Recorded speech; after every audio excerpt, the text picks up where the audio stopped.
Ciao, sono Elis e oggi parliamo di drammi coreani. Oggi parliamo di un dramma coreano che è finito oggi e che quindi adesso vado a recensire proprio con ancora le impressioni calde. È un dramma che è andato in onda su Netflix e il titolo è King the Land. Successo strepitoso, proprio rating che crescevano di settimana in settimana. Merito sicuramente dei due attori principali che sono due idol molto popolari in Corea. È una rom-com di quelle classiche che segue la trama basata sui tropi, proprio sulle situazioni, quelle un po' archetipiche del passaggio da nemici ad amanti con un po' di inserimento tipo di Cenerentola, perché lei è la ragazza quella povera, bella e brava e lui è l'erede ricco della famiglia di super ricchi. La storia è piuttosto semplice in realtà, vi ho detto, si inserisce su questi due tipi di schemi narrativi. Loro due sono rispettivamente il figlio di una famiglia estremamente ricca che possiede non solo un hotel di alto livello, ma anche dei negozi, una catena di negozi, quindi un centro commerciale e una compagnia aerea. Lei, che fin da piccola ha il sogno di lavorare in un albergo, inizia la sua carriera proprio all'interno dell'hotel di questa famiglia e pian piano scala, diciamo, i ranghi grazie alla sua bravura, alla sua competenza e a un'affabilità e una gentilezza naturali che però vengono man mano plasmate appunto tramite l'esperienza. I due all'inizio non riescono a sopportarsi perché lui che ha subito un trauma di abbandono da piccolo, ovviamente, dalla parte della madre, e non sopporta i sorrisi falsi. E in un albergo diciamo che il sorriso del personale che ci lavora è un po' il biglietto da visita. Che sia poi vero o falso, quello ci si può, diciamo, si può discuterci. Però lui ha veramente questa proprio questo rigetto, questa antipatia subito a pelle per le persone che sorridono in maniera falsa intorno a lui. Lei invece, nonostante lui appunto la reputi una di queste che sorride falsamente, sorride invece genuinamente, però all'inizio questa incomprensione, diciamo, causa uno scontro che in realtà viene portato avanti per pochissime puntate, dopodiché i due si innamorano, si mettono insieme, ovviamente c'è la famiglia di lui che è contraria, c'è una sorella che sarebbe una sorellastra di lui che è decisa a dargli battaglia per avere la presidenza di questo hotel perché lo odia fin da piccolo e alla fine i due più forti che mai sconfiggono tutte le avversità, si sposano e vissero felici e contenti. Allora, la mia opinione, e dirò qualcosa che secondo me non sarà molto popolare, perché il dramma in sé non è brutto.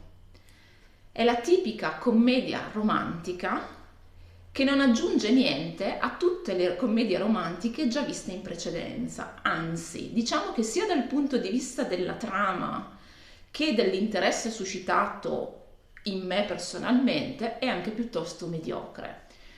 Lui sono due bei personaggi i protagonisti. Lui comunque sia arriva perché vuole capire le sorti della madre che appunto è scomparsa da un giorno con l'altro quando lui era piccolo.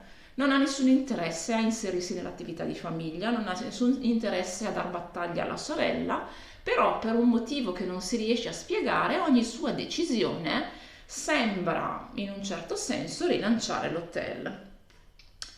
E questo perché? Perché lui man mano, nonostante questa apparenza dal classico erede arrogante, sicuro di sé e freddo e calcolatore, in realtà comunque è una persona quantomeno decente, quindi vuole che le persone che lavorano nell'hotel, di cui lui viene all'inizio designato capo manager, vuole che per queste persone abbiano un trattamento equo, le tratta come delle persone, non come dei numeri, a differenza della sorella.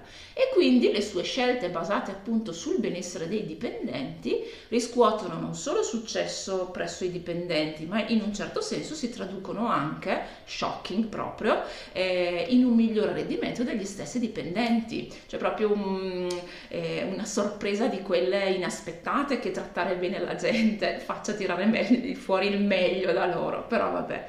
Di contro la sorella, che dovrebbe essere questa donna d'affari navigata, in realtà, per come è mostrata nel dramma, è una che non sa veramente da che parte è girata, perché lei ha tutto il suo team di signor sì che le stanno appresso, però non ha veramente una visione di come si gestisca un hotel, perché lei considera le persone come dei numeri, considera il taglio al personale come il modo migliore per riuscire a risparmiare, cioè senza pensare che soprattutto in un albergo di alto livello formare il personale a un livello tale di professionalità appunto da 5 e più stelle, prima di tutto richiede del tempo, quindi un investimento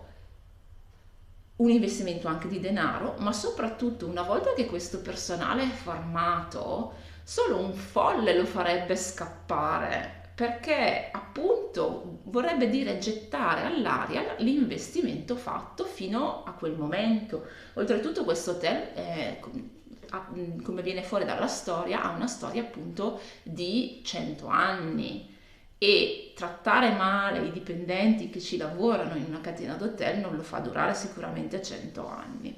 E quindi lei dà battaglia al fratello perché appunto è gelosa di lui, perché il padre ha sempre dato attenzioni a lui quando era piccolo, che è una ragione veramente che lascia molto il tempo che trova, perché non è spiegata, non è approfondita. Viene fatto vedere solo un fotogramma della sua infanzia in cui lei vede il padre che gioca con il fratello minore, che sarebbe il figlio della seconda moglie, perché sua madre, mi sembra di aver capito, è morta già quando lei era più piccola. E da qui, cioè, proprio si scatena questo odio viscerale dovuto alla gelosia. Però è tutto presunto, non viene spiegato un attimino. Lei viene proprio descritta, dipinta come una persona spregiudicata, è in procinto tra l'altro di divorziare, con numerosi scambi, anzi numerosi scontri con suo marito, e lei che cerca continuamente di posporre il divorzio, non tanto perché è innamorato o ha interesse verso il futuro ex marito, quanto perché il divorzio andrebbe a costituire una macchia nella sua reputazione, che poi si ripercuoterebbe in maniera negativa sulla sua carriera. Però, ripeto, cioè, queste sue ragioni vengono un po' lasciate lì in superficie e non spiegano tutto questo astio che lei nutre verso il fratello. Quindi vabbè, i due protagonisti, dicevo, loro comunque molto capaci. Lei, la protagonista femminile, che diventa pian piano con l'esperienza e partendo, cioè dal livello più basso, diciamo, della scala gerarchica delle professioni interne all'hotel, arriva poi a diventare concierge nella zona, diciamo, più esclusiva dell'albergo. Bravissima, preparatissima, si vede che è il lavoro che ha sempre sognato. Poi a un certo punto, quando si mette di mezzo la famiglia di lui, che la esilia tipo in un albergo sperduto e fatiscente di periferia, allora rivede un attimino tutto quello che vuol fare, e improvvisamente alla tipo 14-15esima puntata decide: ah no, io voglio aprire un albergo da sola.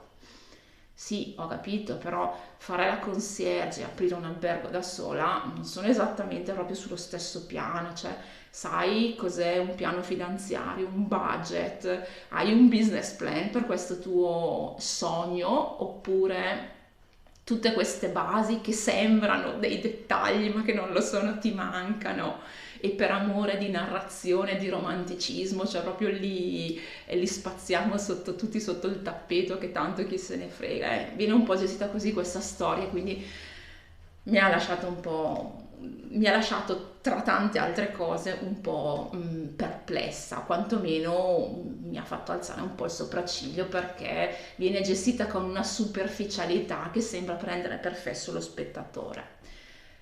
Mentre lui diceva a un certo punto, partendo, lui parte che non è interessato, dicevo, all'hotel perché la ragione per il suo ritorno in patria, perché lui ha vissuto per diversi anni all'estero, mi sembra in Germania se non ricordo male, dove è stato spedito fin da piccolo e poi ritorna da adulto, pian piano, ecco, grazie anche al legame con lei, si appassiona alla storia dell'albergo, alle persone che ci lavorano e quindi diventa un pochino più serio, diciamo, nella contrapposizione per la posizione di presidente dell'albergo, diventa un pochino più serio nello scontro con la sorella. E quantomeno per quanto riguarda lui si vede che parla addirittura di analisi SWOT, che è cioè l'analisi si fa per le aziende, per i prodotti, per quando si vuole valutare qualcosa dal punto di vista commerciale, si considerano i punti di forza, i punti di debolezza, le opportunità e le minacce. Si chiama analisi SWOT, viene addirittura nominata, quantomeno insomma fa vedere che ha un piano che lo mette in opera in maniera quantomeno pensata, logica, ok? Non è che arriva e dice io sono il figo del mondo, siccome sono il figlio del titolare, del mega proprietario, allora sono per forza bravo, no? Fa vedere che proprio segue, diciamo, l'iter per un percorso mirato alla crescita, all'espansione dell'hotel che passa attraverso valutazioni di un certo tipo che hanno una certa verosimiglianza e questo l'ho apprezzato molto a differenza, ripeto, della figura della sorella che invece proprio è stata abbozzata ma veramente in maniera super sommaria e ci vogliono far credere che sia un'avversaria valida per lui. No, perché non mostra mai di avere una visione commerciale, una visione imprenditoriale sull'albergo e quindi c'è già lo scontro in cui ho detto lei è molto più agguerrita di lui, però lo scontro perde molto di credibilità. La protagonista ha due amiche che lavorano, una per la compagnia aerea e fa l'assistente di volo e l'altra che invece lavora all'interno di un negozio di lusso che fa parte della catena del centro commerciale che sono posseduti sempre dalla famiglia del protagonista. Entrambe hanno le loro vicissitudini perché devono comunque cercare di stare a galla sul posto di lavoro, circondate rispettivamente proprio da squali e gente che vuole approfittarsi della loro competenza, della loro voglia di far bene, e in più una vita personale che per quanto riguarda la ragazza che fa diciamo la commessa, chiamiamola così, però sì, è la capo, viene poi promossa a capo della sede del negozio, però di fatto fa la commessa. Lei ha un marito che è veramente un buono a nulla e scopre che questo, che a casa veramente non alza un dito, non fa proprio un mestiere neanche a puntargli addosso il fucile, non solo ha mollato il lavoro, ma passa le sue giornate a farsi i fatti suoi, a giocare a golf con gli amici, a ridere e scherzare e poi quando è a casa veramente sta solo sul divano mentre lei torna a casa dopo la giornata lavorativa, deve cucinare, pulire, lavare, stirare, hanno anche una figlia e in più periodicamente la famiglia di lui arriva a fare la zecca addosso a lei, alle loro provviste, alle loro risorse e lui non dice mai niente, finché appunto lei lo scopre e lo raddrizza per bene e tutto viene risolto in maniera un po' così sommaria, mentre qua un bel divorzio sarebbe proprio stata la ciliegina sulla torta. L'assistente di volo che ha subito. Allora, lei è la più vecchia del team, è quella che praticamente è rimasta l'ultima a non essere promossa all'interno del suo team e viene scavalcata anche quando sembra che sia finalmente il suo turno dall'ultima arrivata che è un po' la lecchina del capo del team che deve scegliere in un certo senso chi le succederà. Il problema è che lei è divorziata, ma è divorziata in una storia di quelle che io fatico a credere sia verosimile. Poi magari le cose in Corea funzionano in questo modo. Cosa è successo? Un suo ex fidanzato ha presentato un certificato di matrimonio che lei aveva firmato per gioco senza dirglielo, quindi lei è risultata a un certo punto sposata senza aver mai avuto una cerimonia, senza e di fatto essersi sposata. Risulta civilmente sposata perché è stato presentato il documento, ma non è stato fatto nient'altro. E quindi l'unico modo per rettificare questa cosa, che è stato un tiro mancino dell'ex fidanzato, è divorziare. Il problema è che le persone divorziate praticamente all'interno della compagnia aerea non vengono considerate per la promozione. Allora, io non so come un certificato di matrimonio possa essere, che coinvolge due persone, possa essere accettato se a presentarlo è una persona sola. Anche se c'è la firma della seconda persona, perché le firme in qualsiasi paese del mondo sono falsificabilissime. E quindi che un certificato di matrimonio venga accettato e ritenuto valido, non appellabile presso un ufficio dello Stato, quando a presentarlo è solo una delle due parti, a me personalmente sembra una cosa che non sta né in cielo né in terra. Non so come funziona in Corea, quindi non posso dire che è una minchiata colossale, perché magari in Corea questa cosa è fattibile. Fatto sta, ecco, che lei appunto risente di questa ripicca dell'ex fidanzato, che oltretutto è anche il comandante e spesso il pilota dell'aereo su cui lei deve viaggiare, che continua a tampinarla e a sventolarle questo suo passato scabroso, come se lui poi fosse immacolato da qualsiasi colpa, quando poi tra l'altro, ecco, ripeto, continua a farle delle avance quando lui in realtà poi è già pure sposato. E lei attira l'attenzione di un collega più giovane che pian piano riesce a guadagnare la sua fiducia e i due si mettono finalmente insieme.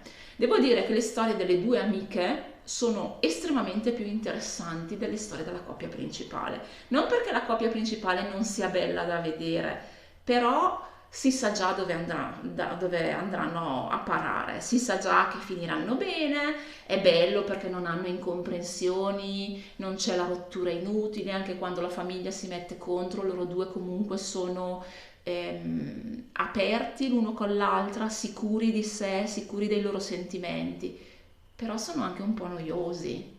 Ed è questa, secondo me, la pecca grande di questo dramma. Questo dramma per me è stato estremamente noioso. Dall'episodio 5 fino all'episodio 12, la noia più totale. Succedono cose che si vedono già, che sono telefonate, che si vede già lontano un miglio succederanno. E quindi c'è l'attenzione se ne va veramente altrove.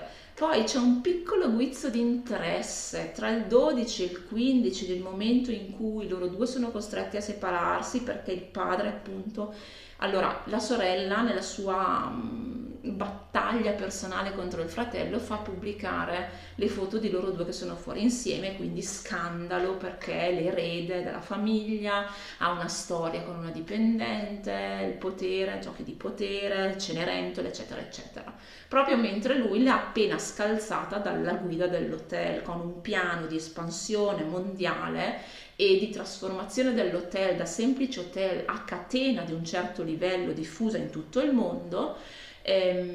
Cosa succede? Lei per ripicca, la sorella per ripicca lo fa seguire e fa pubblicare queste foto che quindi provocano un crollo nell'immagine e anche nella sua posizione appena conquistata, perché tutti gli azionisti dicono questa non è una persona affidabile se nel momento in cui arriva in cima è subito coinvolto in uno scandalo. Lei, dicevo, viene mandata in questo hotel praticamente in esilio in questo hotel in cui vengono mandati tutti i dipendenti che vengono cacciati dall'hotel principale e che sembra essere lì sull'orlo della chiusura.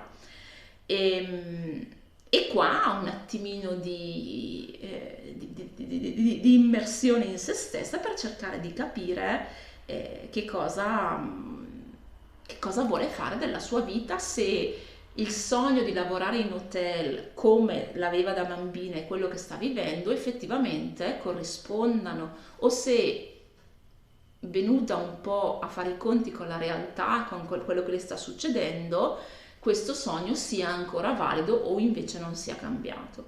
Dicevo, in questo frangente in cui c'è questo momento di scontro, di crisi tra i due, cioè di crisi non tra i due, ma tutto attorno a loro, le cose si fanno un pochino più interessanti, ma è veramente un fuoco di paglia, perché poi arriva l'ultima puntata, che penso sia quella più noiosa di tutte, in cui, vabbè, loro due si riappacificano, dicevo, lei decide di aprire questo hotel e poi si sposano e vissero tutti felici e contenti.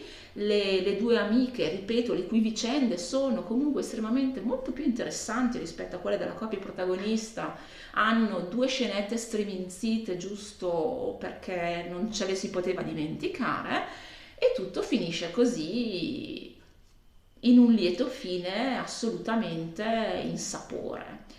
Una cosa interessante è di questo dramma, che ripeto, cioè non è brutto, non è fatto male, è semplicemente noioso, perché riporta le stesse scene fatte nello stesso modo già viste in un altro triliardo di drammi.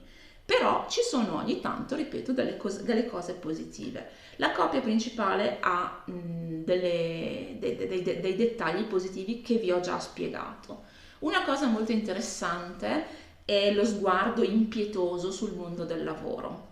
La considerazione, anzi la mancanza di considerazione verso i dipendenti da parte dei piani alti, che spesso hanno anche una visione che è totalmente scollata dalla realtà.